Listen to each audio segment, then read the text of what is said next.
मुलींसाठी एकदम आनंदाची गोष्ट आहे.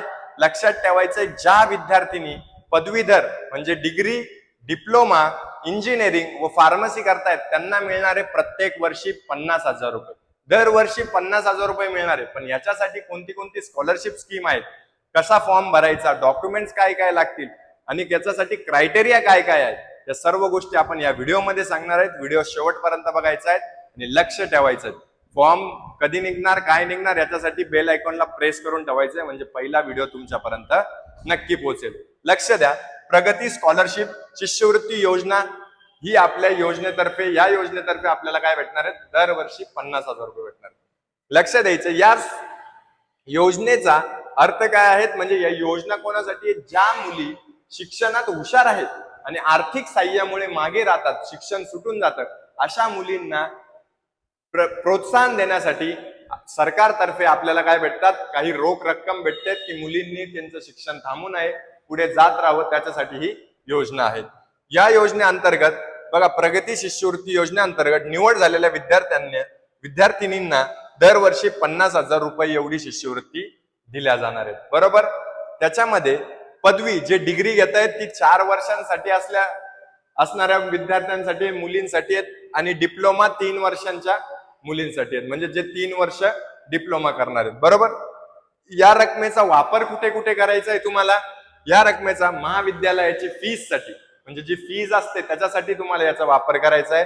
पुस्तके खरेदी करण्यासाठी, बुक्स साठी, नाहीतर लॅपटॉप किंवा कम्प्युटरसाठी किंवा सॉफ्टवेअर आणि शिक्षणासाठी लागणाऱ्या इतर साहित्यासाठी ही काय भेटणार आहे तुम्हाला, 50,000 रुपये भेटणार आहे.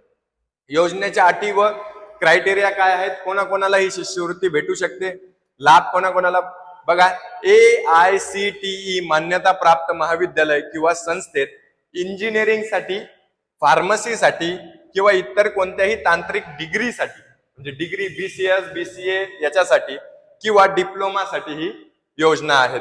प्रथम वर्षात प्रवेश पाहिजे तुमचा, काय पाहिजे, प्रथम वर्षात प्रवेश पाहिजे. आता काय, इथे बघा, घेतलेले किंवा लॅटरल एंट्रीद्वारे थेट द्वितीय, ठीक आहे. जर तुम्ही डिप्लोमा देऊन जर इंजिनिअरिंगला गेले, तुम्हाला दुसऱ्या वर्षाला ऍडमिशन भेटतं, मग त्याच्यातही तुमचं चालून जातं. कुटुंब उत्पन्न किती, 8 लाखापेक्षा काय पाहिजे, कमी पाहिजे. 8 लाख रुपयांपेक्षा तुमचं कौटुंबिक उत्पन्न पाहिजे, कमी पाहिजे. वार्षिक उत्पन्न.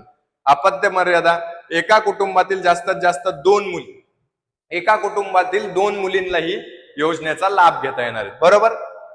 कागदपत्रे, मागील वर्षाचे गुणपत्रक, 10वी व 12वीचे गुणपत्रक लागतात, इन्कम सर्टिफिकेट लागतं, आणि बोनाफाईड सर्टिफिकेट, तुम्ही ज्या महाविद्यालयात आहे त्या महाविद्यालयाचे बोनाफाईड सर्टिफिकेट, महाविद्यालय.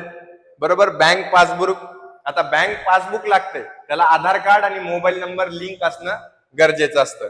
जातीचा दाखला फक्त राखीव प्रवर्गातील विद्यार्थ्यांसाठी, म्हणजे काय, फक्त रिझर्व कॅटेगरी येत आहे, SC, ST, OBC यांच्यासाठी.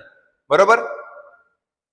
आता अर्ज कसा करावा, ऍप्लिकेशन कसं भरावा, तर NSP नॅशनल स्कॉलरशिप पोर्टलवर तुम्ही जायचंय, तिथून तुम्हाला अर्ज करायचा आहे. ही ऑगस्ट ते ऑक्टोबर या काळात या पोर्टलचा अर्ज भरण्याची सुविधा आहे, म्हणजे 1 ऑगस्ट पासून सुरू झालेली आहे, तर ऑक्टोबर पर्यंत तुम्हाला अर्ज करता येणार आहे.